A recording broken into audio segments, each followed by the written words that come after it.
오늘은 계시록 시리즈 말씀 23번째 말씀으로 계시록 이야기 밑에 흐르는 잘 드러나지 않는 압류라는 제목으로 말씀드리도록 하겠습니다. 그 내용은 왜 하나님께서 택하신 백성들이 고통을 받나라는 그런 내용들이죠. 계시록의 전체 구조의 핵심 내용은 찬양으로 이루어졌다라고 말씀을 드려요. 그런데 이 찬양의 장면들을 보면 다 하늘에서 일어나죠. 안 보여요. 그래서 그 놀라운 승리와 감격과 기쁨의 그 장면들이 안 보이기 때문에 우리는 이 하늘 아래서 살아가면서 이 땅에 벌어지는 것들만 보는 거죠. 이 땅에 사탄의 대리자와 하나님의 대리자가 충돌하는 굉장히 힘든 전쟁의 장면을 계시록의 세 번째 단락은 우리에게 보여줍니다. 그 결정적인 장면을 하나님께서 환상을 통해서 이렇게 보여주셨는데, 하늘에서 하나님이 이루시고 있는 일들을 이렇게 환상으로 보여주신 이유가 무엇이 있는가? 왜 그렇게 환상으로 보여주셨는가? 그래서 우리가 육신의 눈으로 하나님께서 하시는 그 일들을 다 알 수가 없어요. 하나님의 말씀을 아무리 깊게 연구하고 성령으로 인도함을 받는다고 할지라도 하나님께서 우리 시대에 지금 하고 계시는 모든 일들을 다 완전하게 충만하게 이해하는 사람은 없어요. 각각 성령의 인도하심을 따라서 충실한 믿음의 생활을 살 뿐이죠. 그러나 계시록은 하늘에서 벌어지고 있는 그 위대한 구원의 일들, 하나님께서 하시는 그 역사, 그 놀라운 역사들을 보여주는 것이죠. 그래서 이것을 보여주시는 이유가 무엇이냐, 환상으로 이렇게 보여주시는 이유가 무엇이냐, 우리가 이 세상에 벌어지는 일들을 다 알 수는 없고, 답답한 일이 있고 애워싸움을 당하고 우겨싸움을 당하고 고통을 당하고 어떨 때는 알 수 없는 고난의 삶이 계속 이어지는 그런 신앙생활을 하는 하나님의 백성, 택하신 백성들이 희망을 갖고 확신을 갖고 살아가도록 하나님께서 하늘에서 벌어지는 장면들을 계시록의 이 다섯 커다란 환상을 통해서 보여주신 것입니다. 그래서 이 계시록의 전체 내용은 무엇이냐면, 고통받는, 현재 지금 당장 고통받고 있는 고난 가운데 처한 하나님의 택하신 백성이라고 하는 그 사람들, 하나님이 택하셨는데 그들이 고난을 당하고 있어요. 그 이율배반적인, 하나님은 만왕의 왕이신 분이셔요. 세상을 통치하시는 분이셔요. 그러나 지금 나를 통제하는 사람은 누구예요? 이 세상의 군왕들이에요. 나를 핍박하고 있어요. 그 이율배반적인 상황 속에서 우리가 어떤 믿음을 가져야 되는가라는 것을 보여주시기 위하여 하나님께서 하늘의 장면, 우리 육신의 눈으로는 보이지 않지만 하늘에서 하나님 지금 무엇하고 계시는지를 이 다섯 환상을 통해서 우리들에게 보여주신 것이죠. 여러분, 계시록 말씀을 이렇게 읽으시면서 들으시면서 그러한 확신을 나눠 받으시는 저와 여러분들 되시기를 주님의 이름으로 당부드리고 축복합니다. 예전에 목사님 이사하신다고 해서 1994년이에요. 목사님 이사하신다고, 제가 그때 대학생이었는데 우리 형제들과 함께 가서 목사님 이삿짐 날라드리러 갔습니다. 그런데 그 앞에 신문이 한 장 떨어져 있었는데 신문을 이렇게 보는데 이상한 게 있는 거예요. 놀라운 이야기. 그때 본 신문이에요. 미 텍사스 상공에 거대한 구름이 잠깐 나타났다 사라졌는데, 한쪽에는 예수님의 얼굴이 나타나고 한쪽에는 사탄의 얼굴이 나타나고 5분 동안 나타났는데, 많은 사람들이, 버스 승객이나 여러 사람들이 그 장면을 보면서 두려워하였다, 이런 얘기들이에요. 왜 우리 인생이, 이 세상에 사는 하나님의 택하신 백성들이 고통을 당하는가? 보이지 않는 권세가 이 세상에 역사하고 있는 것입니다. 보이는 것으로만 이 세상에 이루어져 있지 않고 보이지 않는 권세들이 있다라고 성경은 말하는 거죠. 에베소 2장의 말씀을 보면, 그때 너희는 이 세상 풍조를 따르고, 여러분, 이 세상 풍조와 생각과 관습을 따르도록 조장을 하는 마귀 사탄이 있는 것입니다. 저절로 사람들이 그렇게 따라가는 것이 아니고요. 마귀 사탄이 미혹하고 유혹하고 이렇게 해서 이 세상 풍조, 아무런 열매, 생명의 결실이 열리지 않는 이 세상 사람들이 하는 그런 풍조를 다 따라가도록 마귀가 그렇게 하는 거죠. 마귀가. 그래서 여러분, 이 세상 문화를 접하더라도 우리는 굉장히 비판적인 시간으로 제한적인 것들만 접하셔야 되는 것입니다. 그래서 TV를 너무 많이 보면 이 세속의 영, 마귀의 영이 감화를 끼쳐요. 이상하게 이렇게 감화를 끼쳐요. 어떤 경우는 굉장히 오래 가요. 어떤 책을 잘못 읽으면 평생 가는 경우도 있어요. 이 세상 풍조를 따르게 하는 공중의 권세 잡은 자가 있다라고 얘기하고, 지금 언제요? 지금 불순종의 아들들 가운데서 역사하는 영이다. 영이 있다라고 얘기하는 것입니다.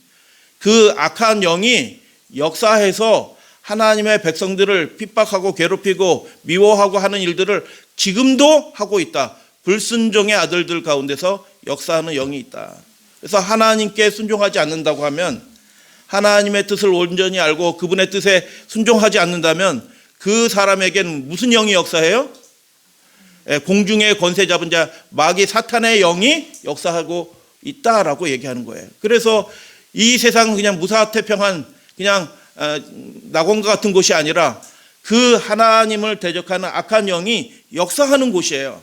그래서 하나님의 택하신 백성은 그 악한 영과 충돌하는 지점에서 살고 있는 것이죠.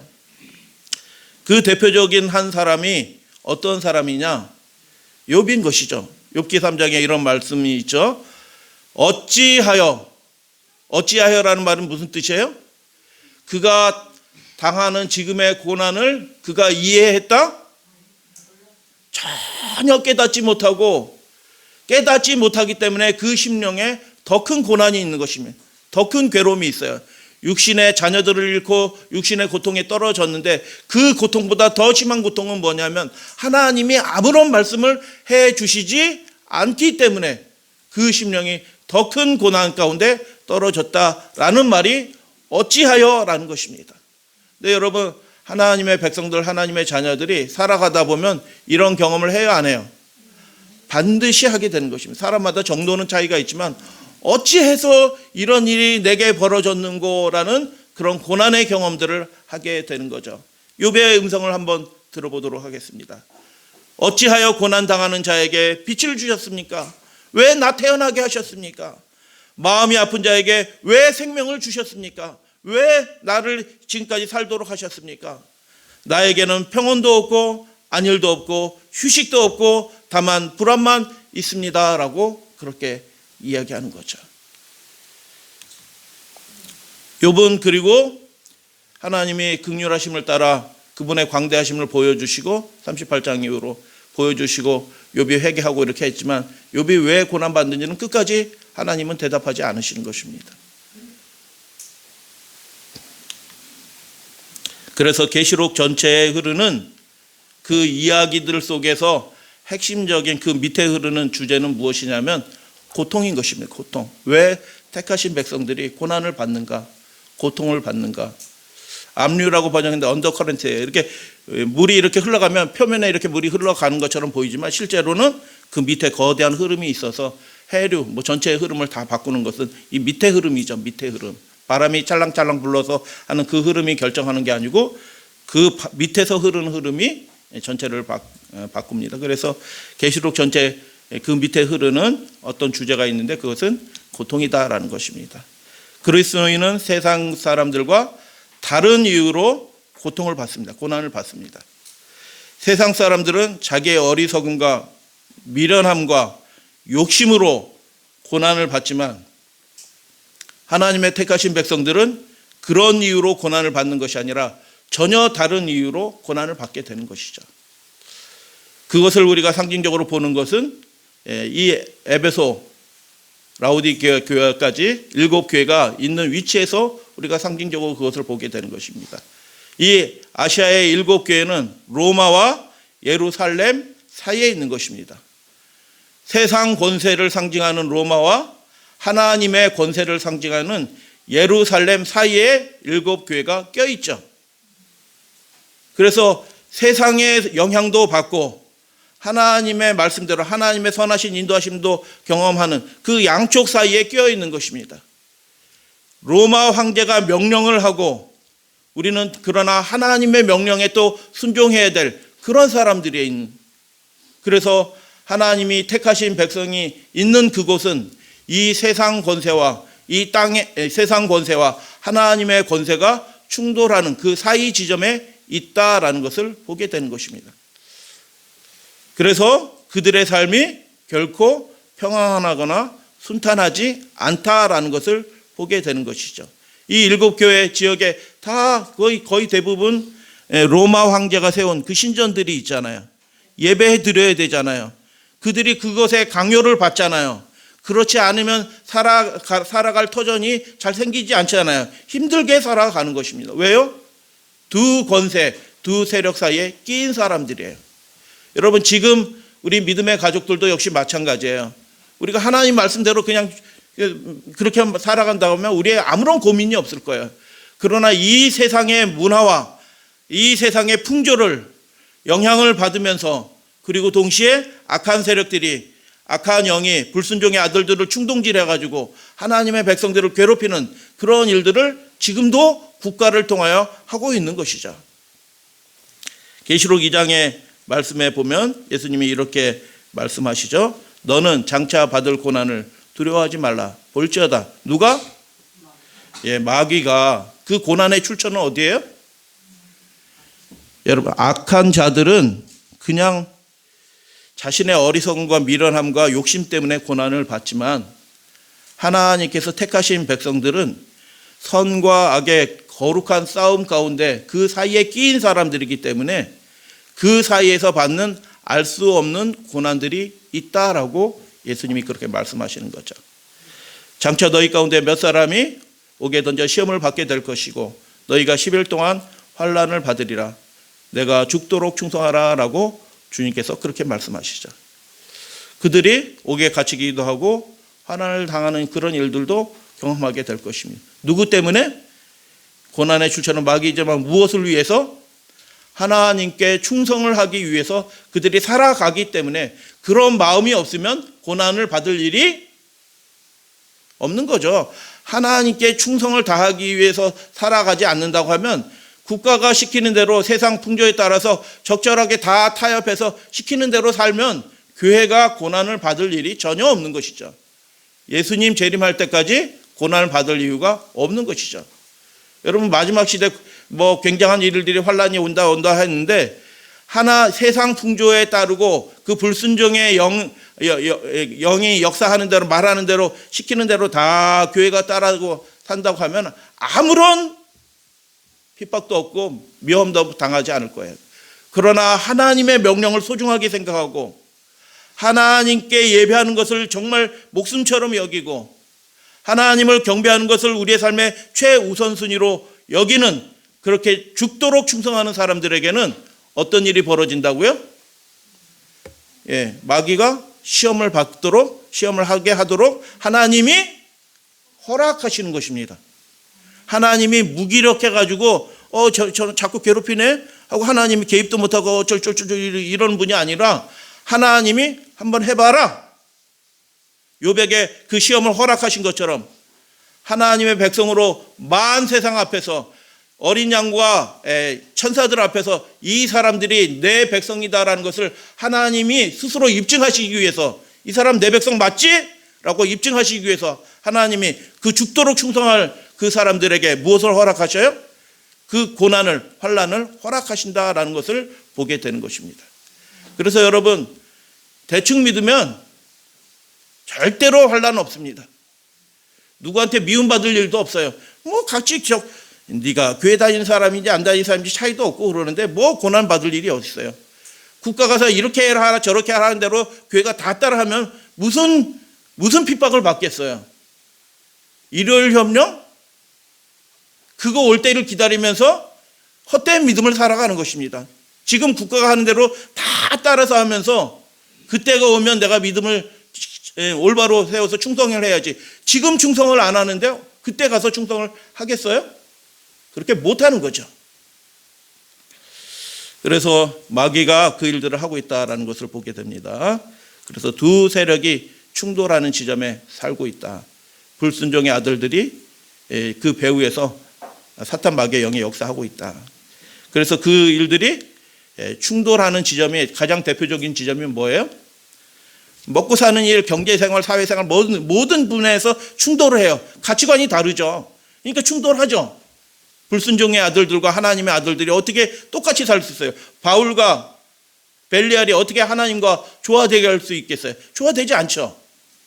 충돌하죠. 근데 그 충돌 지점이 가장 극렬하게 충돌하는 지점이 어디예요? 대표적으로 충돌하는 지점이 예배인 것입니다. 그래서 계시록에서 그렇게 경배하는 문제에 대해서 하나님이 계속 강조하시는 이유가 뭐냐면 그 대표적으로 충돌하는 지점, 로마의 세력과 하나님의 권세가 대표적으로 충돌하는 지점이 바로 예배인 것입니다. 그래서 여러분 예배 문제가 생겨나게 될 때 그걸 쉽게 판단하시면 안 되고 하나님께서 원하시는 예배가 무엇인지, 어떤 예배가 어떻게 하는 것이 하나님을 기쁘시게 하는 행위인지, 예배 행위인지 여러분이 깊게 판단하시고 선택하셔야 돼요. 그냥 세상 사람들이 하는 대로 세상 풍조의 예배의 방식대로 그냥 다 따라 하시면 절대로 핍박도 안 받고 동시에 하나님께 인정도 못 받을 것입니다. 여기 처음 오신 분들이 계시기 때문에 한 구절로만 더 말씀드리면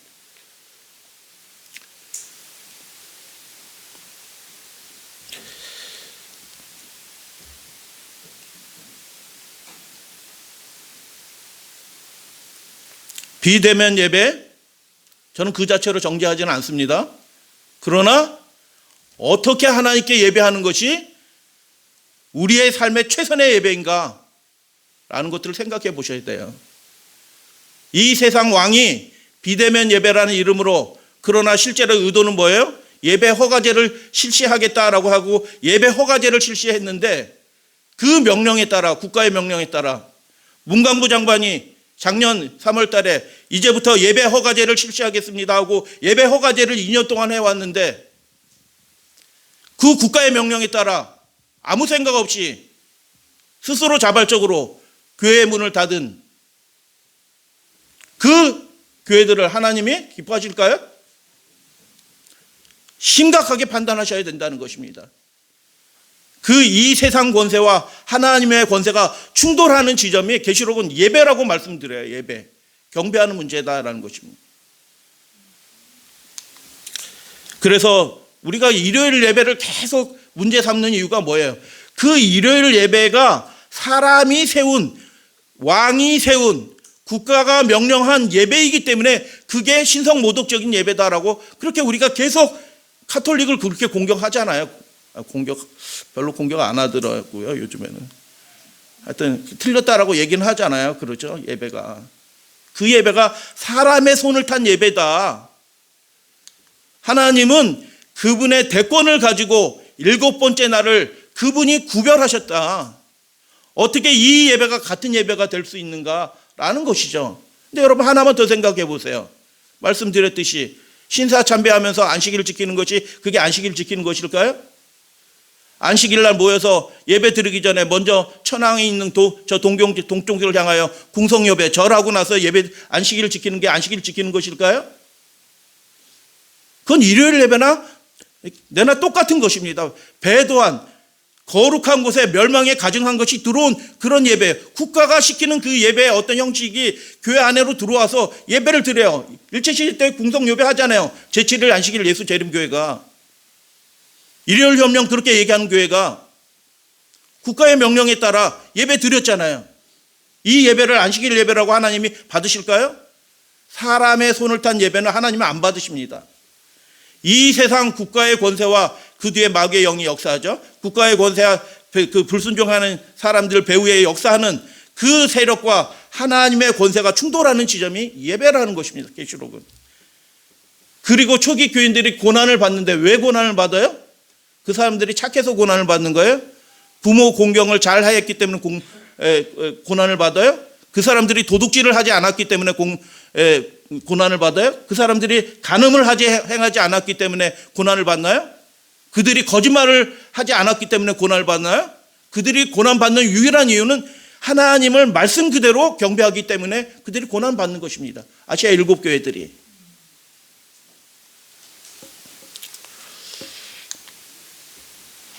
여러분, 이게 좀 더 보편적인 일로 생각하시면 국가가 이 불순종의 아들들을 통해서 역사하는 그 마귀가 하나님의 말씀 그대로, 하나님의 명령 그대로 하나님을 예배할 수 있는 그 자유를 어떤 모양으로든지 제한하고 억압하는 것은 그건 신성모독적인 것입니다.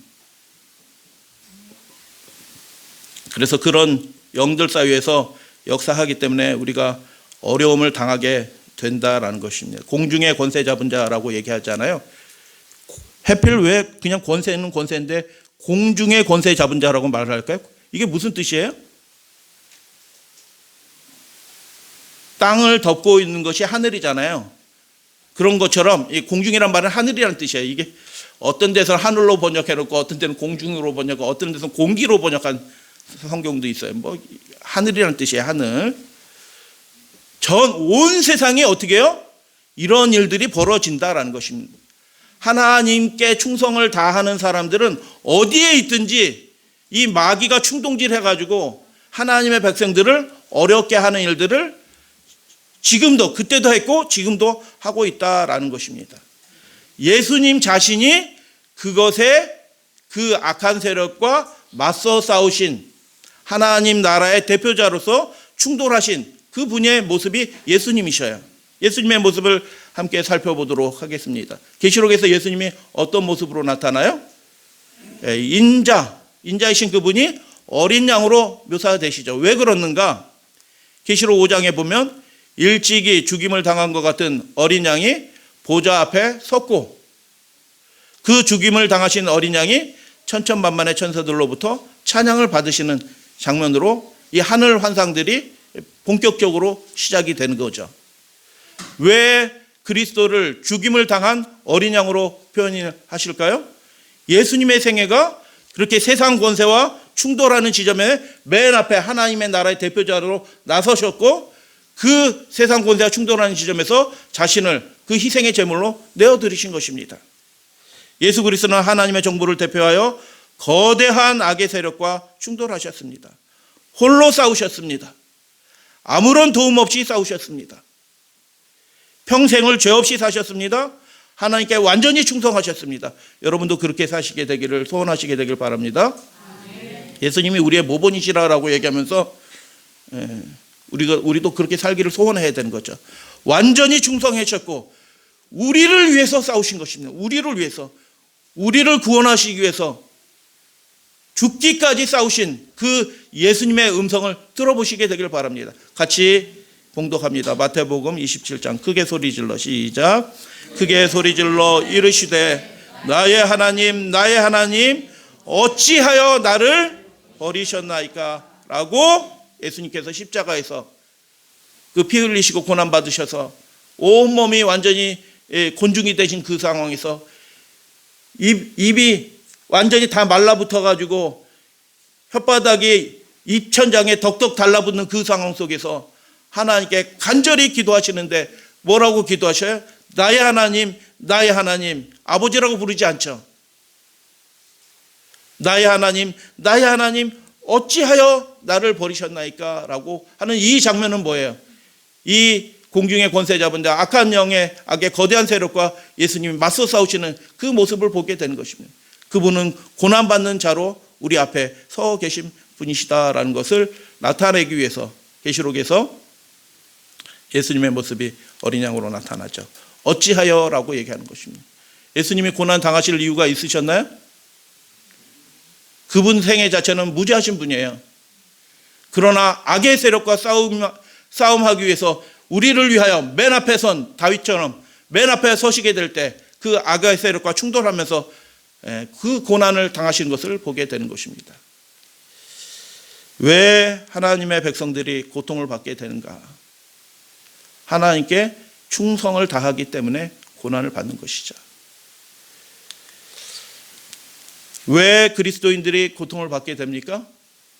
죽도록 충성하기 때문에 고난을 받게 되는 것이죠.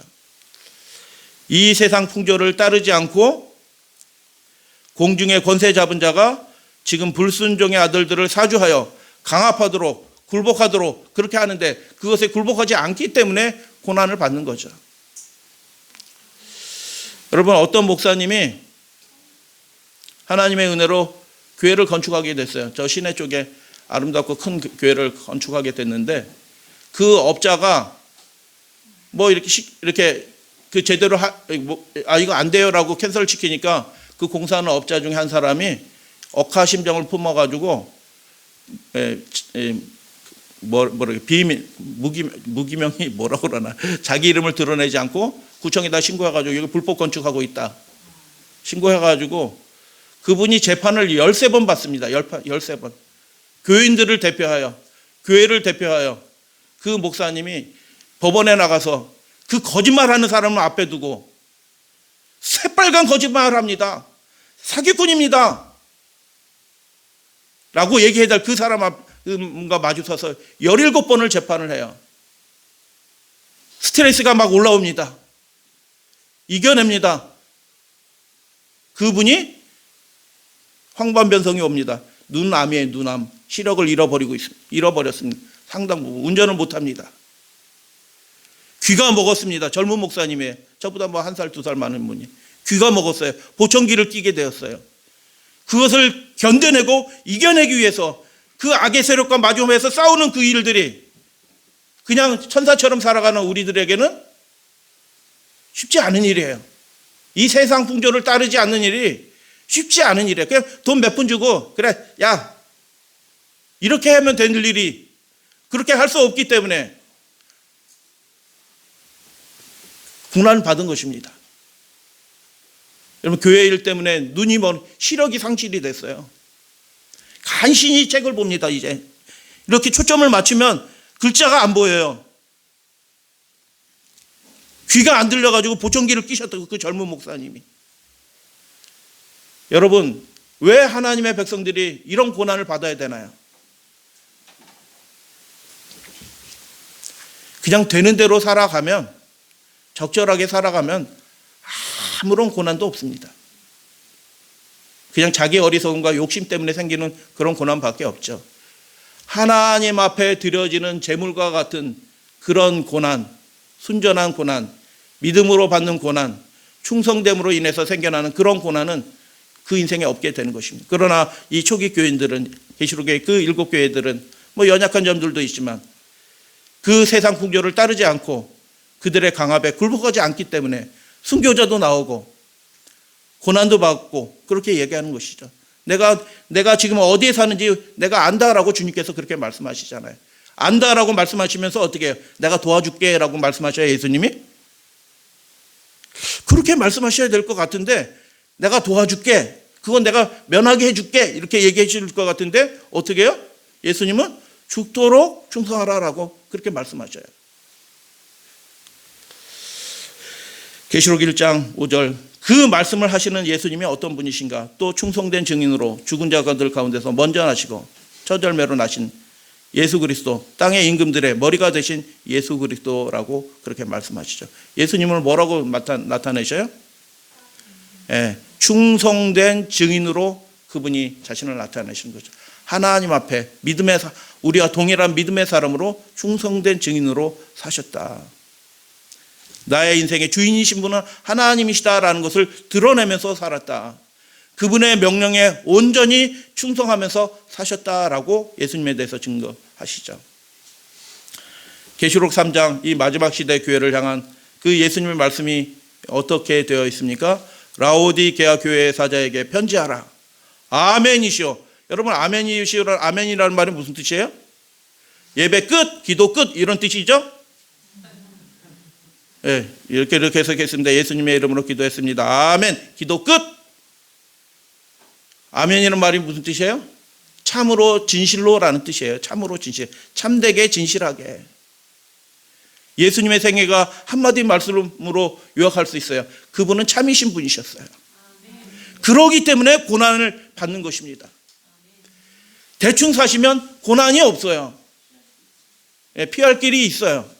그러나 예수님은 참이신 분이고 진실하신 분이에요. 그래서 예수님의 이름이 아멘이시다라고 얘기하는 것입니다. 충성되고 참된 증인이시오.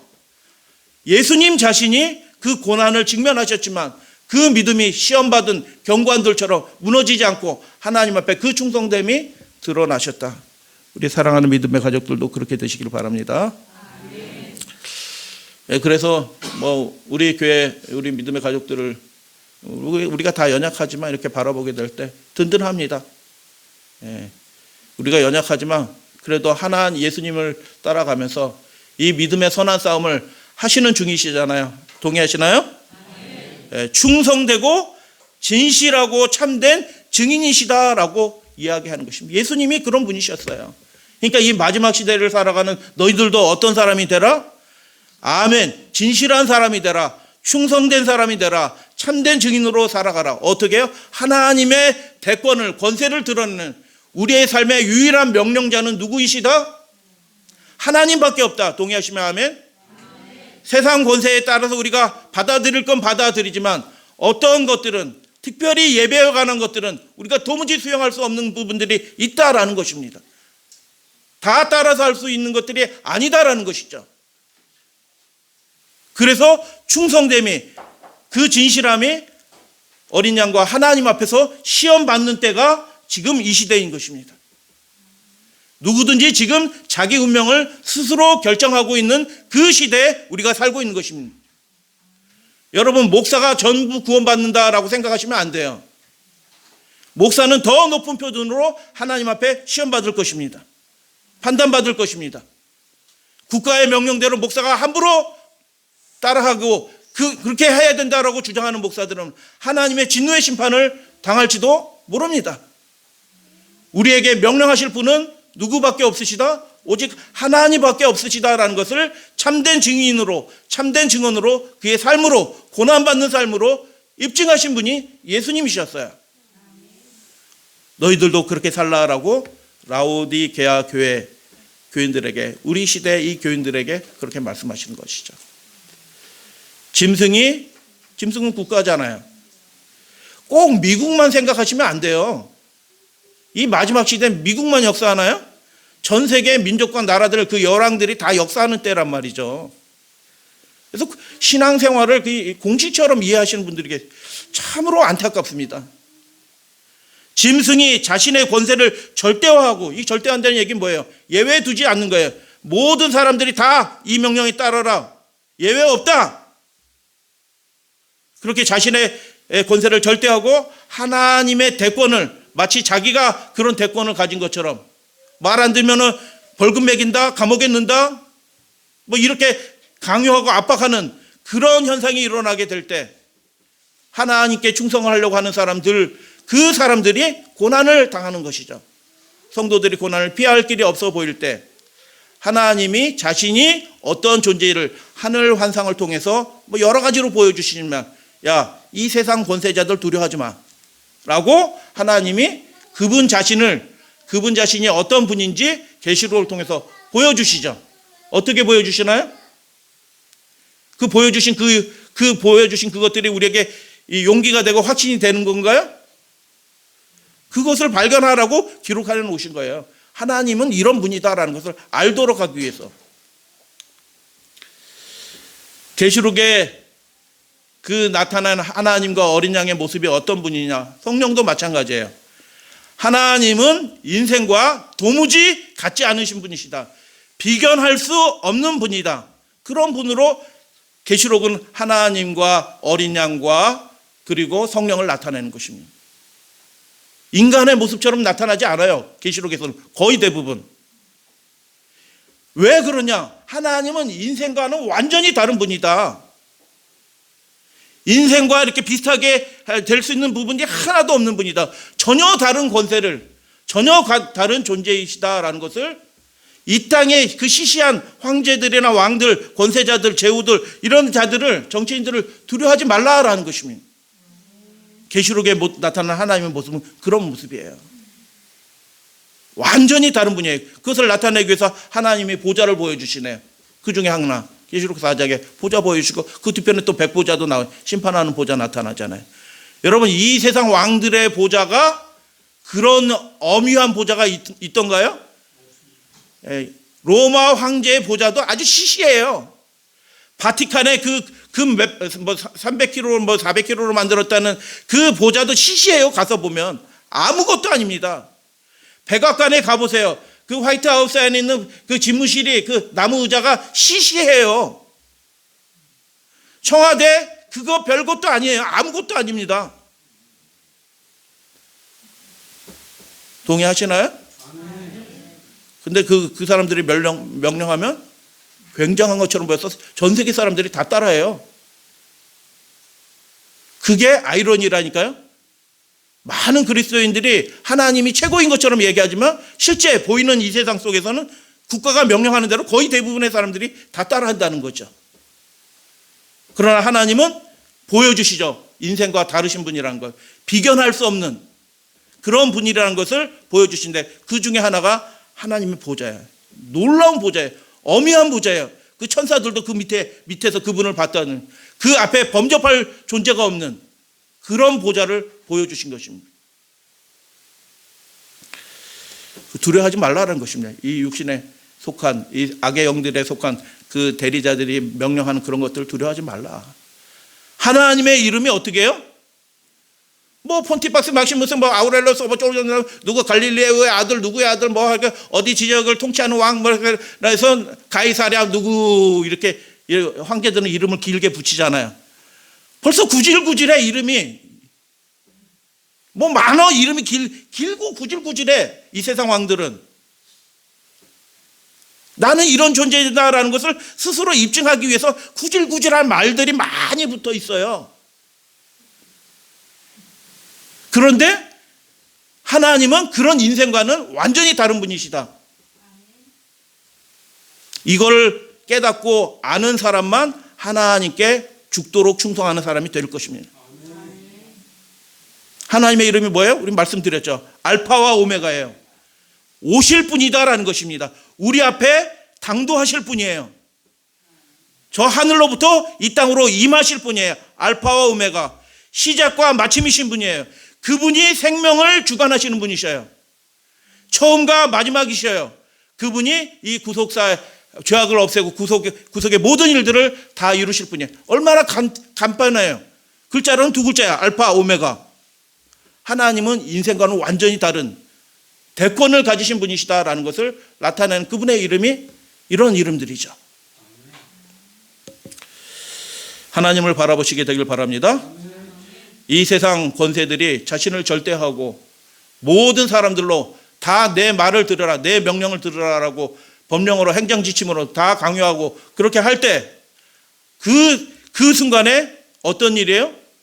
그 사람들은, 그 권세자들은 하나님의 대권을 대신하는 것입니다. 멸망이 가까운 것입니다. 종말이 가까운 것입니다. 역설적으로 말하면 예수님의 재림이 가까운 것입니다. 고난을 피할 길이 없을 때 우리는 예수님이 하신 이 말씀을 여러분 기억하시게 되길 바랍니다. 같이 읽어요. 계시록 2장 시작. 죽도록 충성하라. 그리하면이라는 말은 무슨 뜻이에요? 조건적이라는 것입니다. 그것이 입증돼야지 생명의 면류관이 주어진다는 것입니다. 여러분, 우리의 믿음을 통해서, 우리의 생활을 통하여 우리가 하나님께 완전히 속했고 그분께 죽도록 충성하는 사람이 입증된 그 사람들에게만 생명의 면류관, 교회 다니면 생명의 면류관 주는 게 아니에요. 우리의 생애가 고난이 닥칠지라도, 아무도 나를 이해하지 못하는지는 몰라도, 오히려 형제들이 나를 멸시할지라도 그 믿음을 가진 사람들을, 야 니네 뭐 이런 식으로 비아냥거릴지라도, 여러분 그런 일이 지금 벌어지고 있어요. 목사가 목사를 비아냥거립니다. 왜 그럴까요? 영이 다르기 때문에 그래요. 영이 다르기 때문에. 죽도록 충성을 받으실 분은, 그분은 오직 하나님 한 분밖에 없는 거예요. 국가가 우리의 충성을 받을 자격이 없어요. 그 사람이 우리를 위해서 뭐 죽었어요? 국가가? 우리 세금 걷어가지고 지 마음대로 쓰면서 우리를 통제하려고 하는 국가가 우리의 충성을 받을 자격이 있나요? 우리의 감시를 받아야지. 동의하시면 아멘. 국민의 감시를 받을 대상인데 오히려 국민 위에 서서 국가를 사람들을 통제하고 자기 마음대로 하고 정보는 감추고 사람들을 미혹하는 거짓 선전선동이나 하는 그 국가의 권세를 따라 예배를 그렇게 드려요? 죽도록 충성하는 예배일까요? 하나님이 판단하실 것입니다. 예수님이 이렇게 말씀하시면 죽도록 충성하라. 대권을 가진 그분이 알파와 오메가이신 처음과 마지막이신 그분이 이렇게 명령하신 것입니다. 그리하면 생명의 관이 너에게 씌워질 것이다.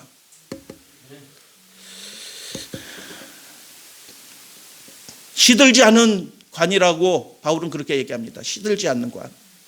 이 세상 영화는 다 시들지 않아요. 예수님이 마태복음 24장에서 25장에서 이렇게 말씀하셨어요. 무화과 나무의 비유를 배우라. 뭘 배우라는 얘기예요?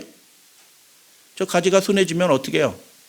봄철이 왔어요. 이제 열매 맺는 여름이 오는 것을 알고 있는 것처럼 만일 집주인이 그 다음에 또 얘기해 도둑이 언제 올 줄 알았다면 지켰을 것이다. 다 때에 관한 말씀이에요. 그리고 그 결론의 말씀이 뭐예요? 충성되고 지혜 있는 종이 되라라고 예수님이 그렇게 말씀하시는 거예요. 우리의 진실함이, 우리의 충성됨이 하나님 앞에 평가되고 있다라는 것입니다. 언제? 지금 이 순간. 매일의 삶에 그렇게 평가되고 있다. 이 악한 세력과 충돌해서 내 눈이 멀고 내 귀가 먹을지라도 하나님 편에서 죽도록 충성하는 싸우는 당신의 종들의 그 충성된 믿음을 하나님께서 보시고 그 사람에게 생명의 관을 주시겠다라고 그렇게 말씀하시는 것입니다. 아멘. 죽도록 충성하라. 그리하면 이 일들이 너의 삶에 이루어지게 될 것이다 라고 그렇게 말씀하십니다. 우리의 충성을 받으실 분은 우리를 위해서 죽으신 예수 그리스도 그리고 하나님 아버지밖에 우리의 충성을 받으실 분은 없다라는 것을 여러분 기억하시고 하나님 앞에 진실하게 사시나가는 저와 여러분들 되시기를 축복합니다.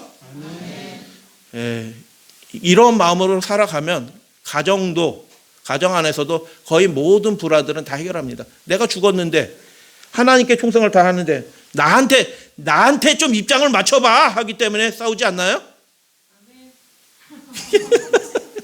아니 싸우는 이유가 다 그래요. 내 입장이 좀 맞춰. 왜 내 입장에 안 맞추고 네 입장에 맞춰서 해. 그래서 싸우잖아요. 그것들을 하나님께 우리가 충성을 다한다면 우리의 믿음이 그렇게 시험받는 것을 알고 있다고 하면 적절하게 뭐 어떤 것들은 얼마든지 양보할 수 있는 것들이 있는 거죠. 위기가 다가오고 있습니다. 아무도 여러분 편에 서서 여러분을 옹호해 줄 사람이 없는 때가 다가오고 있습니다. 그때 여러분을 지켜주실 분은 누구이실까요? 하나님이십니다. 충성된 증인이신 그 예수님이 그분과 동일한 믿음을 가지고 이 세상 악한 영과 싸움하고 있는 씨름하고 있는 그 사람과 동일한 고난을 받으신 그 예수님이 하늘에서 그들을 지켜주실 것이다 라고 약속해 주신 것입니다. 그의 충성됨이 어린 양과 천사들 앞에서 입증되고 있는 엄숙한 시기에 우리는 살고 있는 것입니다. 예수님은 아무런 위로도 그에게 주어지지 않았어요. 그러나 이 마지막 시대 고난에 예수 그리스도의 그 고난에 참여하는 사람들에게는 놀라운 위로와 구원이 주어질 것입니다. 여러분 믿으시게 되길 바랍니다. 우리가 고난을 예수님과 비슷한 고난을 당하지만 예수님은 아무런 도움을 받지 못하고 홀로 그 싸움을 싸우셨고 버려지셨지만 이 마지막 시대 하나님의 백성들은 결코 버려지지 않을 것이다 라고 거듭거듭 계시록 여러 군데 또 다른 성경을 통해서 말씀해 주셨죠. 얼마나 감사합니까? 고난 받으신 그분이 죽도록 충성하라라고 말씀하셨지만 그들이 그 위험에 처하게 될 때 예수님이 그들을 그냥 버려두시지 아니하시고 그들을 구원하시겠다라고 그렇게 말씀하시는 것입니다. 여러분 계시록의 말씀을 22장까지 머릿속에 싹 좀 집어넣으시면 좋겠어요. 그 말씀 자체가 말씀한다니까요. 가짜 목사들이 어줍지 않아 설교하는 그런 게 얘기 아니고 계시록 말씀을 이렇게 머릿속에 집어넣으면 그 구조를 집어넣으면 그 말씀 자체가 말씀해요. 계시록 7장의 말씀이 무엇하기 전에 주어진 말씀이에요. 예, 계시록 7장 말씀이 무엇 전에 주어진 말씀이에요. 계시록 8장 1절에 7번째 인을 떼시기 직전에 주어진 말씀이잖아요. 그러니까 이 마지막 시대 하나님의 말씀을 지키고 하나님의 계명을 지키고 예수 믿음을 지키는 자들이 이 악의 세력과 최전선에서 싸우는 그 사람들이 고난도 받고 굉장히 어려운 환난을 당할 것이지만 그들이 환난과 고난만 당할 것이냐? 아니다라는 것입니다. 이 말씀 같이 봉독합니다. 흰옷을 입고 시작. 흰옷을 입고 손에 종려 가지를 들고 큰 소리로 외쳐 이르되. 왜 큰 소리로 외쳐 이르래? 여러분 웬만한 예상한 일이 있으면 그렇지 그래 맞아 그래 그렇지 이렇게 얘기할 거예요. 근데 어쩔 때 큰 소리가 나요. 어쩔 때 이렇게 되는 거예요? 예, 전혀 예상하지 못했던 방법으로 알파와 오메가신 다시 오시는 그분이, 처음과 끝이신 분이, 생명의 주관자이신 분이, 처음과 마지막이신 그분이, 대권을 가지신 분이 그 백성들을 구원하신 것입니다. 공식은 없어요. 그러나 하나님이 놀라운 구원을 해 주셨기 때문에 그들이 놀라운 그 감격에 벅차서 깜짝 놀라서 큰 소리로 외쳐 이르는 것입니다. 찬양하는 것입니다. 뭐라고 찬양해요? 다 같이 읽습니다. 시작. 구원하심이 보좌에 앉으신 우리 하나님과 어린 양에게 있도다. 할렐루야 아멘. 보좌에 앉으신 우리 하나님과 어린 양이신 그분만 우리의 온전한 충성을 받으시게 합당합니다 라고 그렇게 얘기하고, 그 믿음의 고백대로 그들이 고난 가운데 떨어질지언정 죽도록 충성하였기 때문에 그들이 놀라운 구원을 경험해서 그들이 큰 소리로 외쳐 이르게 된다라는 것입니다. 그리고 예수님이 재림하실 때, 7번째 인을 때 재림하실 때 그들이 그 영광 가운데 오시는 예수 그리스도를 살아서 영접하는 그 놀라운 특권에 참여하게 될 것입니다. 그렇게 되시기를 축복합니다. 흰옷은 무엇을 상징해요? 계시록에서 흰 옷이 무엇을 상징하냐고요? 흰 옷은 예수 그리스도의 보혈의 피로 씻어 희게 하셨대. 그들이 고난을 받았다라는 것이에요. 고난을 통해서 그들의 믿음이 입증되었다. 종려 가지는 무엇을 상징해요? 구원을 상징하는 거예요. 승리도 맞는 말씀이지만 구원이에요. 그래서 구원하심, 호시안나, 구원을 상징하는 것입니다. 구원을 상징. 그들의 구원이 누구에게 달려 있어요? 그들이 고난받았어요. 혼자 있는 것처럼 보였어요. 아무도 자기를 위해서 도와주는 사람이 없었어요. 버려진 것처럼 보였어요. 어찌하여? 라고 하는 탄식의 음성이 나오는 상황이 되었어요. 그러나 그들은 놀라운 구원을 경험하게 될 것이다. 할렐루야 아멘. 기록된 대로, 보여주신 대로 이 일들이 충성되게 살아가는 모든 사람들에게 이루어질지어다 라고 주님께서 그렇게 말씀하신 것입니다. 우리도 그렇게 큰 소리로 찬양하게 될 것입니다. 아멘. 예수 그리스도는 홀로 고통을 감내하셨지만 성도들에게는 인내하라라고 말씀하셨고, 이 마지막 시대는 특별한 구원이 제공이 될 것이다. 그리고 그 고난의 순간에 우리가 버려진 채로 있는 것이 아니라 하나님이신 분이 영으로 우리와 친히 함께 하시겠다라고 다니엘도 그렇게 약속해 주셨고, 계시록에도 그렇게 얘기해요. 하나님이 우리와 함께 하신다. 네 글자로 뭐라고 얘기해요? 임마누엘. 하나님이 우리와 함께 하시는 그 놀라운 경험을 이 마지막 세대의 믿음의 사람들은 하게 될 것입니다. 홀로 있는 것처럼 버려진 그 한 인생이 대표적인 사람이 야곱이잖아요. 야곱은 회개하였다. 도망가면서 회개한 거죠. 내가 무슨 짓을 한 거지.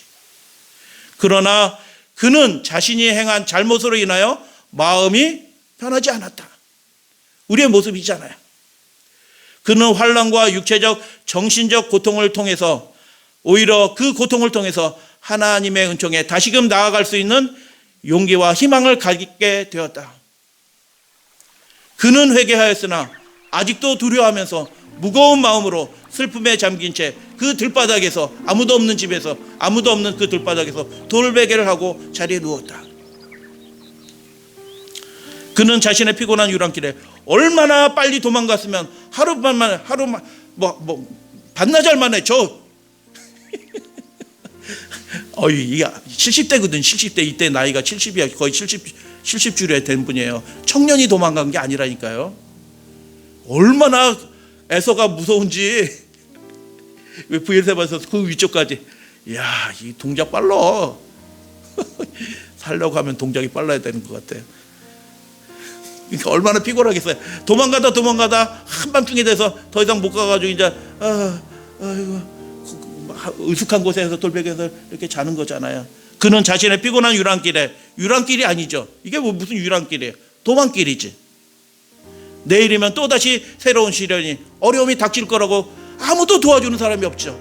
가까이에 그에게는 위로의 말 한마디를라도 해줄 친구가 없었다. 그에게는 그가 신실한 회개를 통하여 자신이 할 수 있는 모든 일을 다 했다라고, 됐어, 너는 할 수 있는 것 최선을 다한 거야, 하나님께서 들어주실 거야 라고 말해주는 사람도 아무도 없었다. 그때 그 믿음이 시험 받는 것입니다. 근데 이 바로 다음 구절이 너무 감사한 얘기예요. 같이 읽겠어요. 시작.